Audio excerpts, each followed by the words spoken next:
നോക്കാം. പാർട്ട് 1 ആണിത്. രണ്ടുപേര് ചട്ടമ്പി സ്വാമികളും വൈകുണ്ഠ സ്വാമികളെ മാത്രമാണ് ഇന്നത്തെ ക്ലാസ്സിൽ പറയുന്നത്. എല്ലാ ഭാഗങ്ങളും ഇവരെക്കുറിച്ചുള്ള എല്ലാ ഡീറ്റെയിൽസും ഇതിനകത്ത് വരുന്നുണ്ട്. പാർട്ട് 1 ആണ്, നവോത്ഥാനത്തിന്റെ പാർട്ട് 1 ആണിത്. അതിനുശേഷം ഓരോരുത്തരെയായിട്ട് അടുത്തടുത്ത ക്ലാസ്സുകളിൽ കാണും. അപ്പം നമുക്ക് ചട്ടമ്പി സ്വാമികളെ പറ്റി നോക്കാം. ചട്ടമ്പി സ്വാമികളുടെ കാലഘട്ടം എന്ന് പറയുന്നത് 1853 മുതൽ 1924 വരെയാണ്. 1853 മുതൽ 1924 വരെ. വേദങ്ങളിൽ നിന്നുള്ള ഉറവിടങ്ങൾ ഉദ്ധരിച്ച് ഹിന്ദു ഗ്രന്ഥങ്ങളുടെ യാഥാസ്ഥിതിക വ്യാഖ്യാനത്തെ ചട്ടമ്പി സ്വാമികൾ അപലപിച്ചു. 19-ാം നൂറ്റാണ്ടിന്റെ അവസാനത്തിൽ കേരളത്തിലെ ആചാരപരവും ജാതിപരവുമായി അധ്വാനിച്ചതുമായ ഹിന്ദു സമൂഹത്തെ പരിഷ്കരിക്കാൻ സ്വാമികൾ പരിശ്രമിച്ചു. സ്ത്രീകളുടെ വിമോചനത്തിനും സ്വാമികൾ പ്രവർത്തിക്കുകയും സമൂഹത്തിന്റെ മുൻനിരയിലേക്ക് വരാൻ അവരെ പ്രോത്സാഹിപ്പിക്കുകയും ചെയ്തു. അപ്പൊ സ്ത്രീകളുടെ വിമോചനത്തിന് വേണ്ടിയിട്ടും സമൂഹത്തിലോട്ട് മുൻനിരയിലോട്ട് വരാനായിട്ട് അവരെ പ്രോത്സാഹിപ്പിക്കുകയൊക്കെ ചെയ്തു. സ്വാമികൾ സസ്യാഹാരത്തെ പ്രോത്സാഹിപ്പിച്ചു. അപ്പൊ ചട്ടമ്പി സ്വാമികള് സസ്യാഹാരത്തെ പ്രോത്സാഹിപ്പിച്ചു. അഹിംസ അദ്ദേഹത്തിന്റെ ഒരു ലക്ഷ്യമായിരുന്നു. അഹിംസ. വ്യത്യസ്ത മതങ്ങൾ ഒരേ സ്ഥലത്തേക്ക് നയിക്കുന്ന വ്യത്യസ്ത പാതകളാണെന്ന് സ്വാമികൾ വിശ്വസിച്ചു. ചട്ടമ്പി സ്വാമികൾ ഒരു അവധൂതനെ പോലെ അലഞ്ഞു തിരിയുന്ന ജീവിതം നയിച്ചു. അദ്ദേഹത്തിന്റെ ജീവിതത്തിലുടനീളം കേരളത്തിലെ വിവിധ പ്രദേശങ്ങളിൽ നിന്നുള്ള നിരവധി സുഹൃത്തുക്കളെ സമ്പാദിച്ചു. ആത്മീയത, ചരിത്രം, ഭാഷ എന്നിവയെക്കുറിച്ച് നിരവധി പുസ്തകങ്ങൾ അദ്ദേഹം രചിച്ചു. മാതാപിതാക്കൾക്ക് അദ്ദേഹത്തിന് ഔപചാരിക വിദ്യാഭ്യാസം നൽകാൻ കഴിയാത്തതിനാൽ സ്കൂളുകളിൽ പഠിച്ചിരുന്ന അയൽപക്കത്തെ കുട്ടികളിൽ നിന്നും അദ്ദേഹം അക്ഷരങ്ങളും വാക്കുകളും പഠിച്ചു. അടുത്തുള്ള ഒരു ബ്രാഹ്മണ വീട്ടിൽ ക്ലാസുകൾ കേട്ടാണ് അദ്ദേഹം സംസ്കൃതം പഠിച്ചത്. അപ്പൊ അങ്ങനെയൊക്കെയാണ് അദ്ദേഹത്തിന്റെ ജീവിതം എന്ന് പറയുന്നത്. ഇനി ഓരോ ക്വസ്റ്റ്യൻസ് ആയിട്ട് നോക്കാം, ഓരോ ഫാക്റ്റുകൾ നോക്കാം. ജനിച്ചത് 1853 ഓഗസ്റ്റ് 25-നാണ്. അപ്പൊ ചട്ടമ്പി സ്വാമികൾ ജനിച്ചതെന്നാണ് 1853 ഓഗസ്റ്റ് 25. 1853 ഓഗസ്റ്റ് 25-നാണ് ചട്ടമ്പി സ്വാമികൾ ജനിച്ചത്. എവിടെയാണ് ജനിച്ചത്? കൊല്ലൂരാണ്. കൊല്ലൂര്, കണ്ണമൂലയാണ് കൂടുതൽ ഓപ്ഷൻസിൽ വരാറുള്ളത്. കണ്ണമൂല, തിരുവനന്തപുരം. കൊല്ലൂര്, കണ്ണമൂല, തിരുവനന്തപുരം. മിക്കവാറും കണ്ണമൂലയാണ് ഓപ്ഷനിൽ കാണാറ്. കണ്ണമൂല, തിരുവനന്തപുരം. ബാല്യകാല നാമം എന്താണ്? കുഞ്ഞൻ പിള്ള എന്നാണ് ചട്ടമ്പി സ്വാമികളുടെ ബാല്യകാല നാമം. ബാല്യകാല നാമം എന്താണ്? കുഞ്ഞൻ പിള്ള എന്നാണ്. യഥാർത്ഥ നാമം അയ്യപ്പൻ. ഇതൊക്കെ ഒരുപാട് തവണ ചോദിച്ചിട്ടുള്ള ചോദ്യങ്ങളാണ്. ചട്ടമ്പി സ്വാമികളുടെ യഥാർത്ഥ പേര് അയ്യപ്പൻ. യഥാർത്ഥ പേര് അയ്യപ്പൻ എന്നും ബാല്യകാല നാമം ചോദിച്ചാൽ കുഞ്ഞൻ പിള്ള എന്നുമാണ്.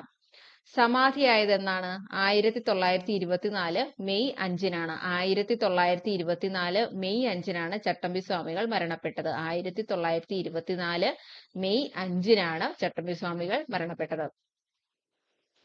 രാമൻപിള്ള ആശാന്റെ കുടിപ്പള്ളിക്കൂടത്തിൽ പഠിക്കവേ ക്ലാസ് ലീഡർ എന്ന അർത്ഥത്തിൽ ചട്ടമ്പി എന്നായിരുന്നു വിളിച്ചിരുന്നത്. പിന്നീട് ചട്ടമ്പി എന്ന പേരിൽ അറിയപ്പെട്ടു. അപ്പൊ എന്തുകൊണ്ടാണ് ചട്ടമ്പി സ്വാമികൾ ചട്ടമ്പി എന്നുള്ള പേര് വന്നത്?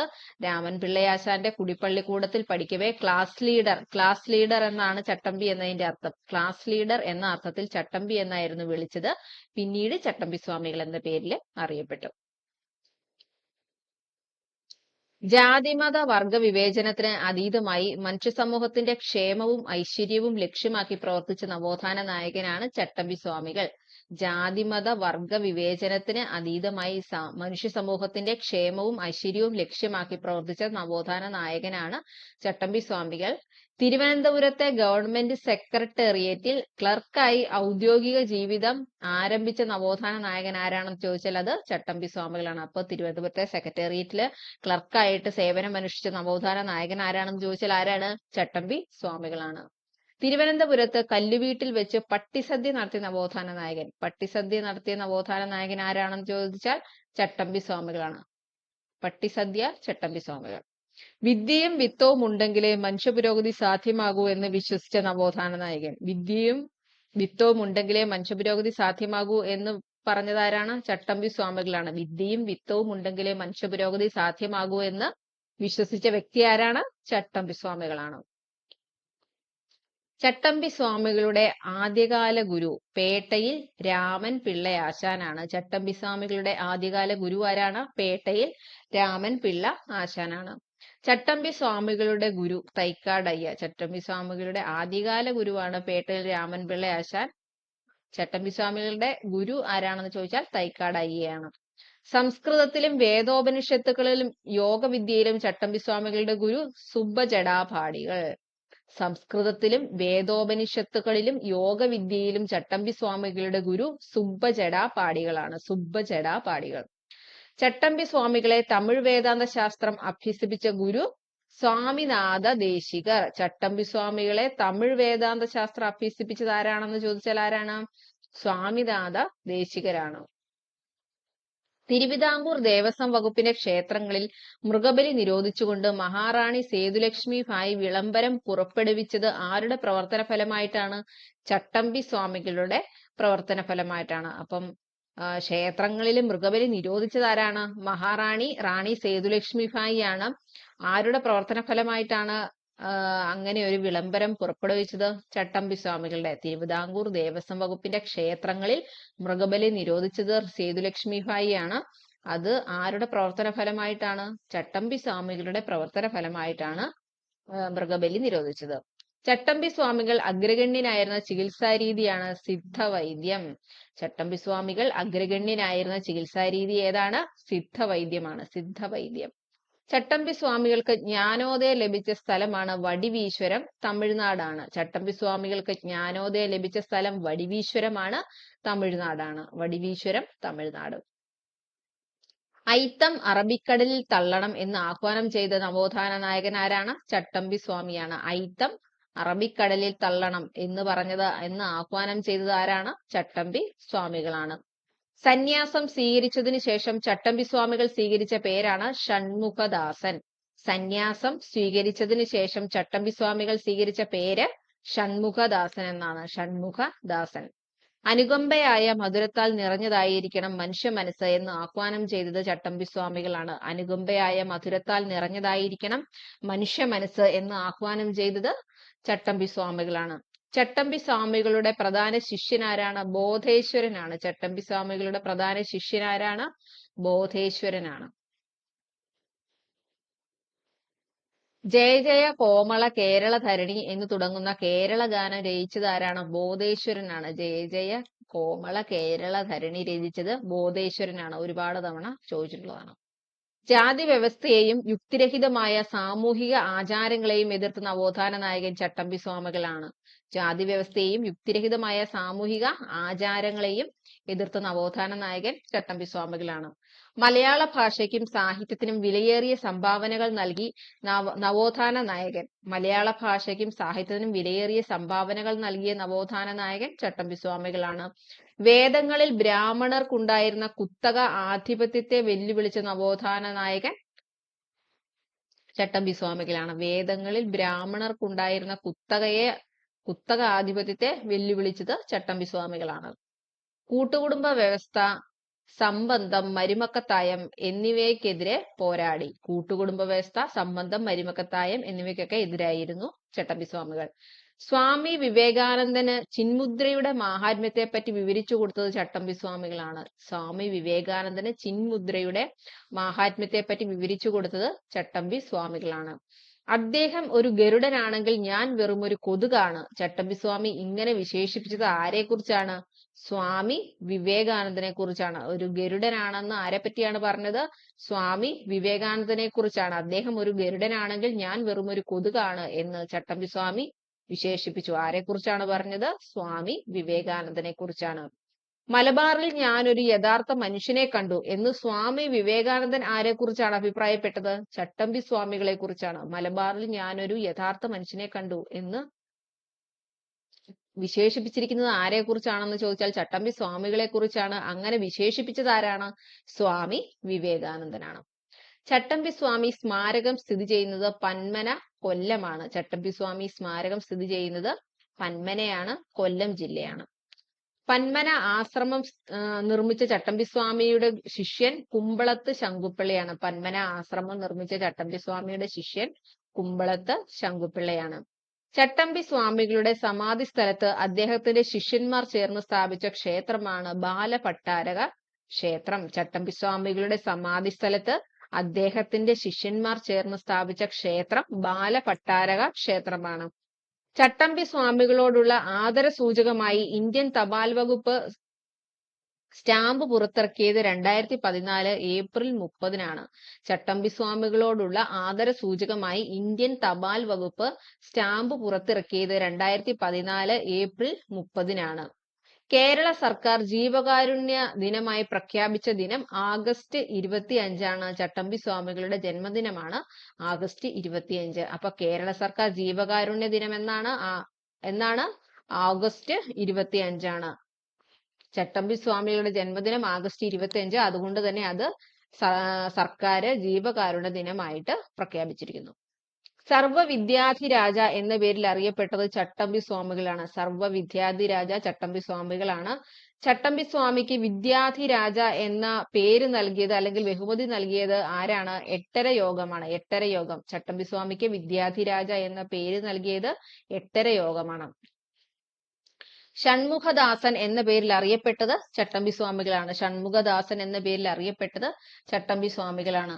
ചട്ടമ്പി സ്വാമിയെ ഷൺമുഖദാസൻ എന്ന് വിളിച്ച സാമൂഹ്യ പരിഷ്കർത്താവ് തൈക്കാട് അയ്യയാണ്. ചട്ടമ്പി സ്വാമിയെ ഷൺമുഖദാസൻ എന്ന് വിളിച്ച സാമൂഹ്യ പരിഷ്കർത്താവ് തൈക്കാട് അയ്യയാണ്. ശ്രീ ഭട്ടാരകൻ, ശ്രീ ബാലഭട്ടാരകൻ എന്നീ പേരുകളിൽ അറിയപ്പെടുന്ന നവോത്ഥാന നായകൻ ചട്ടമ്പി സ്വാമികളാണ്. ശ്രീ ഭട്ടാരകൻ, ശ്രീ ബാലഭട്ടാരകൻ എന്നീ പേരുകളിൽ അറിയപ്പെടുന്ന നവോത്ഥാന നായകൻ ചട്ടമ്പി സ്വാമികളാണ്. കാഷായം ധരിക്കാത്ത സന്യാസി എന്നറിയപ്പെട്ടിരുന്നത് ചട്ടമ്പി സ്വാമികളാണ്. കാഷായം ധരിക്കാത്ത സന്യാസി എന്നറിയപ്പെട്ടിരുന്നത് ചട്ടമ്പി സ്വാമികളാണ്. കാവിയും കമണ്ഡലവും ഇല്ലാത്ത സന്യാസി എന്നറിയപ്പെട്ട നവോത്ഥാന നായകൻ ചട്ടമ്പി സ്വാമികളാണ്. കാവിയും കമണ്ഡലവും ഇല്ലാത്ത സന്യാസി എന്നറിയപ്പെട്ട നവോത്ഥാന നായകൻ ചട്ടമ്പി സ്വാമികളാണ്. ചട്ടമ്പി സ്വാമികൾ ശ്രീനാരായണ ഗുരുവിനെ കണ്ട സ്ഥലം അണിയൂർ ക്ഷേത്രത്തിൽ വെച്ചിട്ടാണ്. 1882-ലാണ്. ചട്ടമ്പി സ്വാമികൾ ശ്രീനാരായണ ഗുരുവിനെ കണ്ടുമുട്ടിയ സ്ഥലം എവിടെയാണ്? അണിയൂർ ക്ഷേത്രമാണ്. അണിയൂർ ക്ഷേത്രം. എന്നാണത്? 1882-ലാണ്. ചട്ടമ്പി സ്വാമികളെ ആദരിച്ച് ശ്രീനാരായണ ഗുരു എഴുതിയ പുസ്തകമാണ് നവമഞ്ജരി. ചട്ടമ്പി സ്വാമികളെ ആദരിച്ച് ശ്രീനാരായണ ഗുരു എഴുതിയ പുസ്തകം ഏതാണെന്ന് ചോദിച്ചാൽ അത് നവമഞ്ജരിയാണ്. നവമഞ്ജരി. ചട്ടമ്പി സ്വാമികളെ സദ്ഗുരു, പരിപൂർണ കലാനിധി, സർവജ്ഞനായ ഋഷി എന്നിങ്ങനെ വിശേഷിപ്പിച്ചത് ശ്രീനാരായണ ഗുരുവാണ്.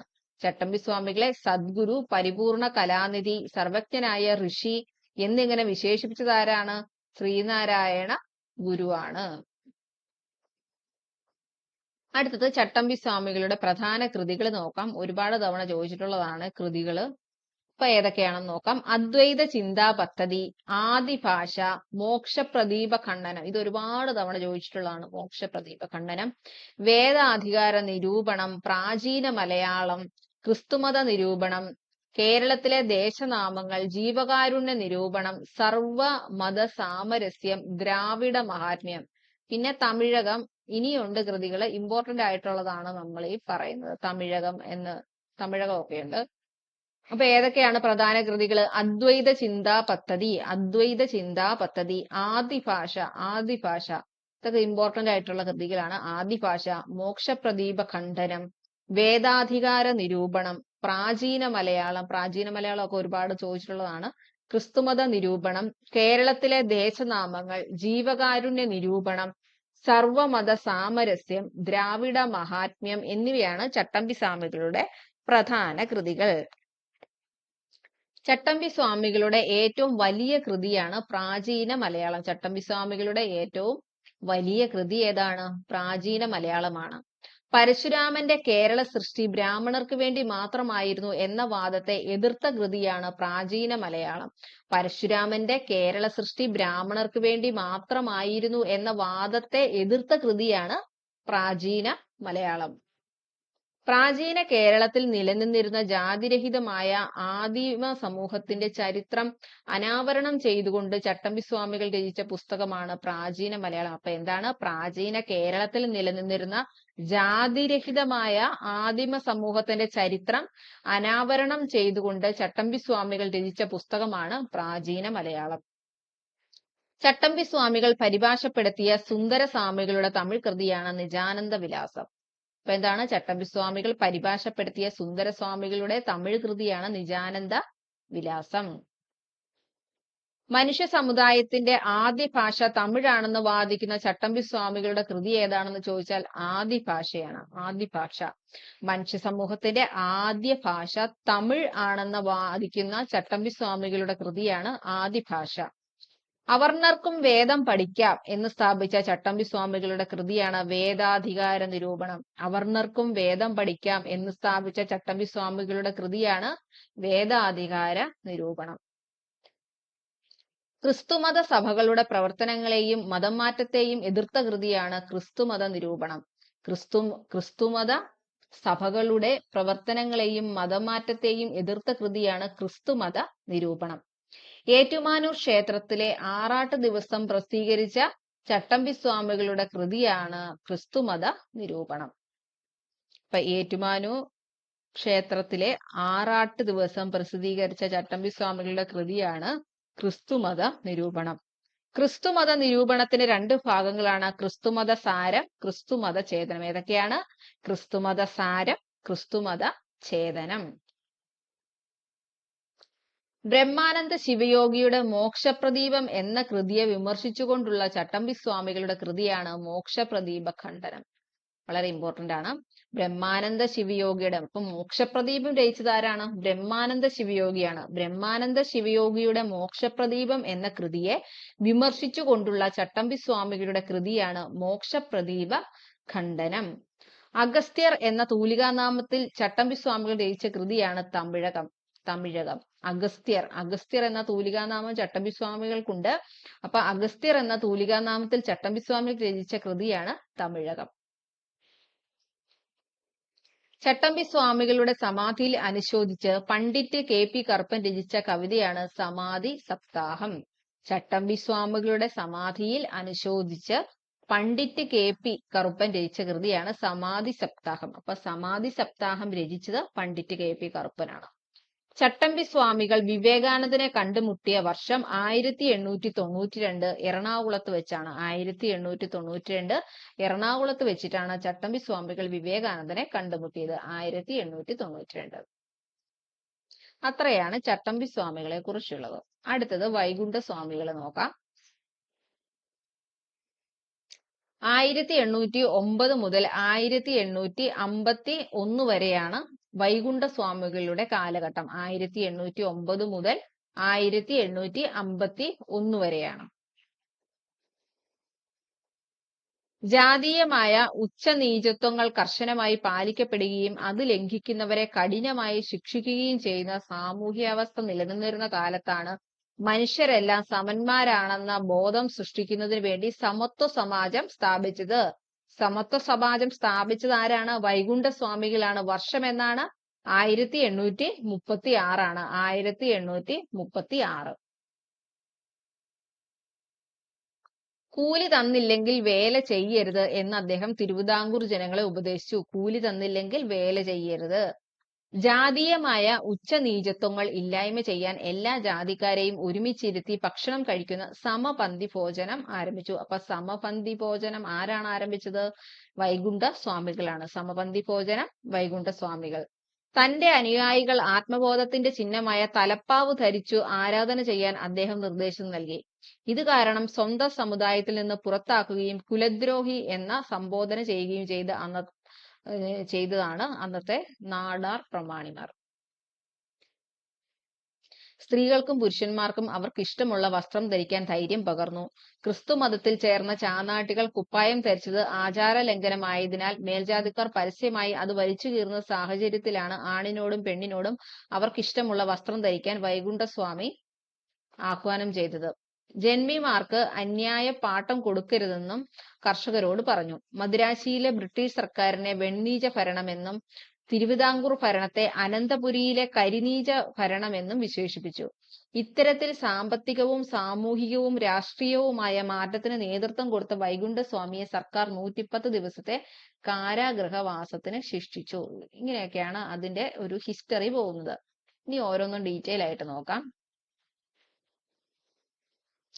ജനനം 1809 മാർച്ച് 12-നാണ്. വൈകുണ്ഠസ്വാമി ജനിച്ചതെന്നാണ്? 1809 മാർച്ച് 12-നാണ്. 1809 മാർച്ച് 12-നാണ് വൈകുണ്ഠസ്വാമി ജനിച്ചത്. എവിടെയാണ് ജനിച്ചത്? സ്വാമിത്തോപ്പാണ്. വൈകുണ്ഠസ്വാമി ജനിച്ചത് എവിടെയാണ്? സ്വാമിത്തോപ്പ്, ശാസ്താംകോയിലാണ്, നാഗർകോവിൽ. ശാസ്താംകോയിൽ, നാഗർകോവിലാണ് ജനിച്ചത്. ബാല്യകാല നാമം മുടിചൂടും പെരുമാൾ എന്നാണ്, മുത്തുക്കുട്ടി എന്നുമാണ് പേര്. ബാല്യകാല നാമം എന്താണ്? മുടിചൂടും പെരുമാൾ എന്നുമുണ്ട്, മുത്തുക്കുട്ടി എന്നുമുണ്ട്. മരണം 1851 ജൂൺ 3-നാണ്. മരിച്ചതെന്നാണ്? 1851 ജൂൺ 3-നാണ് വൈകുണ്ഠസ്വാമി മരണപ്പെട്ടത്. കേരളത്തിലെ സാമൂഹ്യ പരിഷ്കർത്താക്കളിൽ ആദ്യത്തെ ആളെന്നറിയപ്പെട്ടത് വൈകുണ്ഠസ്വാമികളാണ്. കേരളത്തിലെ സാമൂഹ്യ പരിഷ്കർത്താക്കളിൽ ആദ്യത്തെ ആളെന്നറിയപ്പെട്ടത് വൈകുണ്ഠസ്വാമികളാണ്. ദക്ഷിണ കേരളത്തിലെ ചാന്നാർ, നാടാർ സമൂഹങ്ങളിൽ നവോത്ഥാനം സന്ദേശം എത്തിച്ച നവോത്ഥാന നായകൻ വൈകുണ്ഠസ്വാമിയാണ്. ദക്ഷിണ കേരളത്തിലെ ചാന്നാർ, നാടാർ സമൂഹങ്ങളിൽ നവോത്ഥാന സന്ദേശം എത്തിച്ച നവോത്ഥാന നായകൻ വൈകുണ്ഠസ്വാമിയാണ്. മേൽമുണ്ട് സമരത്തിന് പ്രചോദനം നൽകിയ നവോത്ഥാന നായകൻ ഇമ്പോർട്ടന്റ് ആണ്. മേൽമുണ്ട് സമരത്തിന് പ്രചോദനം നൽകിയത് ആരാണെന്ന് ചോദിച്ചാൽ അത് വൈകുണ്ഠസ്വാമിയാണ്. മേൽമുണ്ട് സമരം, മാറുമറക്കൽ സമരം എന്നൊക്കെ പറയുന്ന അതിന് പ്രചോദനം നൽകിയത്, ആദ്യകാല സമരത്തിന് പ്രചോദനം നൽകിയത് വൈകുണ്ഠസ്വാമിയാണ്. ദക്ഷിണേന്ത്യയിൽ ആദ്യമായി കണ്ണാടി പ്രതിഷ്ഠ നടത്തിയത് വൈകുണ്ഠസ്വാമിയാണ്. കണ്ണാടി പ്രതിഷ്ഠ ആദ്യമായിട്ട് നടത്തിയത് വൈകുണ്ഠസ്വാമിയാണ്. സമപന്തി ഭോജനം നടത്തിയത് ആരാണ്? സമപന്തി ഭോജനം നടത്തിയ നവോത്ഥാന നായകൻ ആരാണ്? വൈകുണ്ഠസ്വാമിയാണ്. സമപന്തി ഭോജനം നടത്തി അയിത്ത വ്യവസ്ഥയെ വെല്ലുവിളിച്ച നവോത്ഥാന നായകനാണ് വൈകുണ്ഠസ്വാമികൾ. തുവയൽ പന്തി കൂട്ടായ്മ സ്ഥാപിച്ചത് വൈകുണ്ഠസ്വാമിയാണ്. തുവയൽ പന്തി കൂട്ടായ്മ സ്ഥാപിച്ചത് ആരാണ്? വൈകുണ്ഠസ്വാമിയാണ്. ക്ഷേത്രങ്ങളിൽ നിലനിന്നിരുന്ന ദേവദാസി സമ്പ്രദായത്തെ എതിർത്തത് വൈകുണ്ഠസ്വാമികളാണ്. ക്ഷേത്രങ്ങളിൽ നിലനിന്നിരുന്ന ദേവദാസി സമ്പ്രദായത്തെ എതിർത്ത നവോത്ഥാന നായകൻ ആരാണ്? വൈകുണ്ഠസ്വാമിയാണ്. ഊഴിയവേല എന്ന അടിമപ്പണി നിർത്തലാക്കാൻ പ്രയത്നിച്ച നവോത്ഥാന നായകൻ വൈകുണ്ഠസ്വാമിയാണ്. ഊഴിയവേല എന്ന അടിമപ്പണി അത് നിർത്താൻ പ്രയത്നിച്ച വ്യക്തി വൈകുണ്ഠസ്വാമിയാണ്. വൈകുണ്ഠസ്വാമിയെ സ്വാധീനിച്ച പ്രശസ്തമായ കൃതിയാണ് തിരുക്കുറൽ. വൈകുണ്ഠസ്വാമിയെ സ്വാധീനിച്ച പ്രശസ്തമായ കൃതി ഏതാണ്? തിരുക്കുറൽ. കലിയുഗത്തിന് പകരം ധർമ്മയുഗം സ്ഥാപിക്കുവാൻ നിർദ്ദേശിച്ച നവോത്ഥാന നായകൻ വൈകുണ്ഠസ്വാമിയാണ്. കലിയുഗത്തിന് പകരം ധർമ്മയുഗം സ്ഥാപിക്കാൻ നിർദ്ദേശിച്ച നവോത്ഥാന നായകൻ ആരാണ്? വൈകുണ്ഠസ്വാമിയാണ്. വിഷ്ണുവിന്റെ അവതാരമാണ് താനെന്ന് സ്വയം പ്രഖ്യാപിച്ച നവോത്ഥാന നായകനാണ് വൈകുണ്ഠസ്വാമി. വിഷ്ണുവിന്റെ അവതാരമാണ് താനെന്ന് സ്വയം പ്രഖ്യാപിച്ചു വൈകുണ്ഠസ്വാമിയാണ്. വൈകുണ്ഠസ്വാമികൾ പൂവന്തർ തോപ്പിൽ വെച്ച് തന്റെ യുഗ തപസ് ആരംഭിച്ചത് 1833-ലാണ്. 1833-ലാണ് വൈകുണ്ഠസ്വാമികൾ പൂവന്തർ തോപ്പിൽ വെച്ച് തന്റെ യുഗ തപസ് ആരംഭിച്ചത്. വൈകുണ്ഠസ്വാമിക്ക് ജ്ഞാനോദയം ലഭിച്ച സ്ഥലം ഏതാണ്? തിരുച്ചെന്തൂറാണ്. 1833-ലാണ് വൈകുണ്ഠസ്വാമിക്ക് ജ്ഞാനോദയം ലഭിച്ച സ്ഥലം തിരുച്ചെന്തൂറാണ്. 1833-ലാണ്. സമത്വ സമാജം സ്ഥാപിച്ചത് 1836-ലാണ്. 1836-ലാണ് സമത്വ സമാജം സ്ഥാപിച്ചത് വൈകുണ്ഠസ്വാമിയാണ്. നിശാ പാഠശാലകൾ സ്ഥാപിച്ചു വയോജന വിദ്യാഭ്യാസം എന്ന ആശയം നടപ്പിലാക്കിയത് വൈകുണ്ഠസ്വാമിയാണ്. കന്യാകുമാരിയിൽ സ്വാമിത്തോപ്പിലെ വൈകുണ്ഠ ക്ഷേത്രത്തിന് സമീപമുള്ള മുന്തിരിക്കിണർ നിർമ്മിച്ചത് വൈകുണ്ഠസ്വാമിയാണ്. അപ്പൊ മുന്തിരിക്കിണർ നിർമ്മിച്ചത് ആരാണ്? വൈകുണ്ഠസ്വാമിയാണ്. എല്ലാവർക്കും വെള്ളം കുടിക്കാനായിട്ട്, താഴ്ന്ന ജാതിക്കാർക്കും ഒക്കെ വെള്ളം കുടിക്കാൻ വേണ്ടിയിട്ടാണ് മുന്തിരിക്കിണർ സ്ഥാപിച്ചത്. ശുചീന്ദ്രം ക്ഷേത്രത്തിലെ രഥത്തിന്റെ കയർ പരസ്യമായി വലിച്ച് ആചാരം ലംഘിച്ചത് വൈകുണ്ഠസ്വാമിയാണ്. ശുചീന്ദ്രം ക്ഷേത്രത്തിലെ രഥത്തിന്റെ കയർ പരസ്യമായി വലിച്ച് ആചാരം ലംഘിച്ച നേതാവ് വൈകുണ്ഠസ്വാമിയാണ്. കണ്ണാടിയിൽ കാണുന്ന സ്വന്തം പ്രതിബിംബത്തെ ആരാധിക്കാൻ നിർദ്ദേശിച്ചത് വൈകുണ്ഠസ്വാമിയാണ്. കണ്ണാടിയിൽ കാണുന്ന സ്വന്തം പ്രതിബിംബത്തെ ആരാധിക്കാൻ നിർദ്ദേശിച്ചത് വൈകുണ്ഠസ്വാമിയാണ്. വേല ചെയ്താൽ കൂലി കിട്ടണം എന്ന മുദ്രാവാക്യം മുഴക്കിയത് വൈകുണ്ഠസ്വാമികളാണ്. വേല ചെയ്താൽ കൂലി കിട്ടണം എന്ന് പറഞ്ഞത് ആരാണ്? വൈകുണ്ഠസ്വാമിയാണ്. വൈകുണ്ഠമല സ്ഥിതി ചെയ്യുന്നത് എവിടെയാണ്? അത്തളവിളൈ, കന്യാകുമാരിയിലാണ്. വൈകുണ്ഠമല സ്ഥിതി ചെയ്യുന്നത് എവിടെയാണ്? അത്തളവിളൈ, കന്യാകുമാരിയാണ്. വൈകുണ്ഠസ്വാമികളുടെ പ്രധാന ശിഷ്യനാണ് തൈക്കാട് അയ്യ. വൈകുണ്ഠസ്വാമികളുടെ പ്രധാന ശിഷ്യൻ ആരാണ്? തൈക്കാട് അയ്യയാണ്. 5 പേർ അടങ്ങിയ വൈകുണ്ഠസ്വാമികളുടെ ശിഷ്യഗണം അറിയപ്പെടുന്നതാണ് സീഡർ എന്ന്. സീഡർ എന്നാണ് വൈകുണ്ഠസ്വാമികളുടെ ശിഷ്യഗണം അറിയപ്പെടുന്നത്. അത് പഠിക്കാൻ എളുപ്പമാണ്. എന്താന്ന് വെച്ചിട്ടുണ്ടെങ്കിൽ പാണ്ഡവരുടെ പേരാണ്. ധർമ്മസീഡർ, ഭീമസീഡർ, അർജുന സീഡർ, നകുലൻ സീഡർ, സഹദേവൻ സീഡർ എന്നാണ്. ധർമ്മൻ, ഭീമൻ, അർജുനൻ, നകുലൻ, സഹദേവൻ എന്നിവയാണ് ശിഷ്യഗണം. സ്വാതി തിരുനാളിന്റെ കാലത്ത് വൈകുണ്ഠസ്വാമികളെ അറസ്റ്റ് ചെയ്ത് ജയിലിൽ പാർപ്പിച്ചിരുന്ന സ്ഥലമാണ് ശിങ്കാരത്തോപ്പ്. സ്വാതി തിരുനാളിന്റെ കാലത്ത് വൈകുണ്ഠസ്വാമികളെ അറസ്റ്റ് ചെയ്ത് ജയിലിൽ പാർപ്പിച്ചിരുന്ന സ്ഥലമാണ് ശിങ്കാരത്തോപ്പ്. 110 ദിവസത്തെ ജയിൽവാസത്തിന് ശേഷം ശിങ്കാരത്തോപ്പ് ജയിലിൽ നിന്നും വൈകുണ്ഠസ്വാമി മോചിതനായ വർഷം 1839 മാർച്ച് 26-നാണ്. അപ്പൊ 110 ദിവസത്തെ ജയിൽവാസത്തിന് ശേഷം ശിങ്കാരത്തോപ്പ് ജയിലിൽ നിന്നും വൈകുണ്ഠസ്വാമി മോചിതനായ വർഷം എന്നാണ്? 1839 മാർച്ച് 26-നാണ്. മാർച്ച് 26 പൊതു അവധിയായി പ്രഖ്യാപിച്ച തമിഴ്നാട്ടിലെ ജില്ലയാണ് കന്യാകുമാരി. മാർച്ച് 26. അയ്യാവഴി എന്ന മതം സ്ഥാപിച്ചത് വൈകുണ്ഠസ്വാമിയാണ്. അയ്യാവഴി എന്ന മതം സ്ഥാപിച്ചത് വൈകുണ്ഠസ്വാമിയാണ്. അയ്യാവഴി മതത്തെ പിതാവിന്റെ വഴി എന്നും അറിയപ്പെടുന്നുണ്ട്. പിതാവിന്റെ വഴി. സമ്പൂർണ്ണദേവൻ എന്നറിയപ്പെട്ടിരുന്നത് വൈകുണ്ഠസ്വാമിയാണ്. സമ്പൂർണ്ണദേവൻ.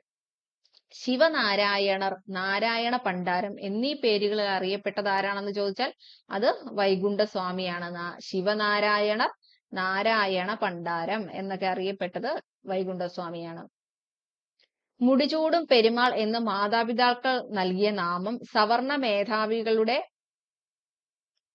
സമ്മർദ്ദത്തിന് വഴങ്ങി മുത്തുക്കുട്ടി എന്നാക്കേണ്ടി വന്നു. അപ്പൊ എന്താണ്? മാതാപിതാക്കൾ ഇട്ടിരുന്ന പേര് മുടിചൂടും പെരുമാൾ എന്നാണ്. അങ്ങനത്തെ പേരൊന്നും പണ്ട് താഴ്ന്ന ജാതിക്കാർക്ക് ഇടാൻ പാടില്ലായിരുന്നു. അതുകൊണ്ട് പിന്നെന്താണ്? ആ പേര് മുത്തുക്കുട്ടി എന്ന് മാറ്റി. തിരുവിതാംകൂർ രാജാവിന്റെ അനന്തപുരിയിലെ നീചൻ എന്ന് വിശേഷിച്ചു. തിരുവിതാംകൂർ രാജാവിനെ എങ്ങനെയാണ്? അനന്തപുരിയിലെ നീചൻ എന്ന് വിശേഷിപ്പിച്ചത് വൈകുണ്ഠസ്വാമിയാണ്. തിരുവിതാംകൂറിലെ ഭരണത്തെ കരിനീച ഭരണം എന്ന് വിശേഷിപ്പിച്ചത് വൈകുണ്ഠസ്വാമിയാണ്. തിരുവിതാംകൂർ ഭരണത്തെ കരിനീച ഭരണം എന്ന് വിശേഷിപ്പിച്ചത് വൈകുണ്ഠസ്വാമിയാണ്. ബ്രിട്ടീഷ് ഭരണത്തെ വെണ്ണീച ഭരണം എന്ന് വിശേഷിപ്പിച്ചത് വൈകുണ്ഠസ്വാമിയാണ്. ബ്രിട്ടീഷ് ഭരണത്തെ വെണ്ണീച ഭരണം എന്ന് വിശേഷിപ്പിച്ചത് വൈകുണ്ഠസ്വാമിയാണ്. അയ്യാവഴിയുടെ ചിഹ്നം തീജ്വാല വഹിക്കുന്ന താമരയാണ്. അയ്യാവഴിയുടെ ചിഹ്നം എന്താണ്? തീജ്വാല വഹിക്കുന്ന താമരയാണ്. അയ്യാവഴി മതത്തിന്റെ പുണ്യസ്ഥലം അറിയപ്പെടുന്നത് ദച്ചനം എന്നാണ്. അത് തിരുച്ചെന്തൂരാണ്. തിരുച്ചെന്തൂർ. അയ്യാവഴി മതത്തിന്റെ പുണ്യസ്ഥലം അറിയപ്പെടുന്നത് ദച്ചനം എന്നാണ്. തിരുച്ചെന്തൂരാണ് അത് സ്ഥിതി ചെയ്യുന്നത്. അയ്യാവഴിയുടെ ആരാധനാലയങ്ങൾ അറിയപ്പെടുന്നത് നിഴൽ താങ്കൾ എന്നാണ്. അയ്യാവഴിയുടെ ആരാധനാലയങ്ങൾ എങ്ങനെയാണ് അറിയപ്പെടുന്നത്? നിഴൽ താങ്കൾ എന്നാണ്. അയ്യാവഴി മതത്തിന്റെ ആഘോഷങ്ങൾ അയ്യാ വൈകുണ്ഠ അവതാരം, കൊടിയേറ്റ് തിരുനാൾ. അയ്യാവഴി മതത്തിന്റെ ആഘോഷങ്ങൾ എന്തൊക്കെയാണ്? അയ്യാ വൈകുണ്ഠ അവതാരം, കൊടിയേറ്റ് തിരുനാൾ. അയ്യാവഴിയുടെ പ്രധാന ക്ഷേത്രങ്ങളെ പൊതുവെ അറിയപ്പെടുന്നത് പതികൾ എന്നാണ്. അയ്യാവഴിയുടെ പ്രധാന ക്ഷേത്രങ്ങളെ പൊതുവെ അറിയപ്പെടുന്നത് എന്താണ്? പതികൾ എന്നാണ്. വൈകുണ്ഠസ്വാമികളുടെ പേരിലുള്ള സംഘടനയാണ് VSDP. VSDP.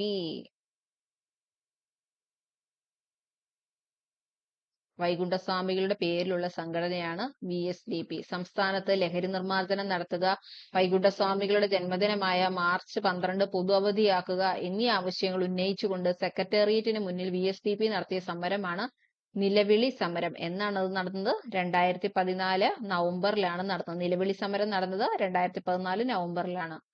വൈകുണ്ഠസ്വാമികളുടെ കൃതികളാണ് അഖിലത്തിരുട്ട് അമ്മണെ, അരുൾനൂൽ, ഉച്ചിപ്പതിപ്പ് എന്നിവ. ഇമ്പോർട്ടന്റ് ആണ്.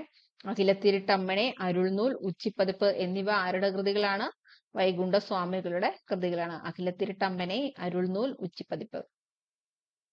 അയ്യാവഴിയുടെ ബൈബിൾ എന്നറിയപ്പെടുന്നത് അഖിലത്തിരുട്ട് അമ്മനെയാണ്. അയ്യാവഴിയുടെ ബൈബിൾ എന്നറിയപ്പെടുന്നത് അഖിലത്തിരുട്ട് അമ്മനെയാണ്. അപ്പൊ അത്രയാണ് ചട്ടമ്പി സ്വാമികളും വൈകുണ്ഠസ്വാമികളും. അപ്പൊ പാർട്ട് 1 കഴിഞ്ഞിരിക്കും.